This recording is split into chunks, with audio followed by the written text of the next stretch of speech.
it is an economic data point. There's no question about it. It is such a barometer for retail sales for the consumer. And I have no question that they are going to have the best earnings report they have ever had.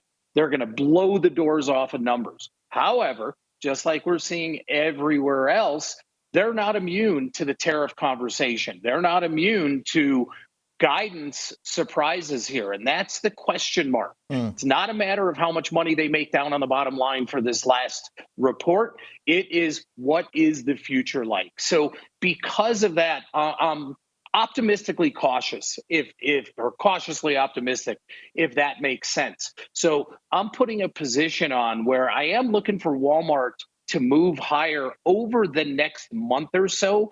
But on this report, hopefully kind of just stay in this range. And I'm doing that with a calendar call spread. Okay. So what I'm doing, Oliver, is I'm buying next month's, the March expiration 105 call.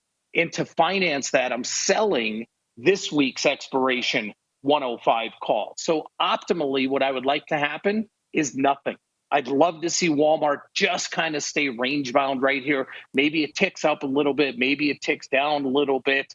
And then what I have after this Friday, ideally, is just that 105 strike call that expires out in a month from now, because the one expiring in 2 days becomes worthless. So if that doesn't happen, what I love about this type of spread is because I have 1 month to go here, I have a lot of options, no pun intended. I can roll out the short strike, but this is a very neutral to mildly bullish position, and I'm very cautiously optimistic. But it is best in class. They're not immune to anything else that any other company, is concerned about with tariffs.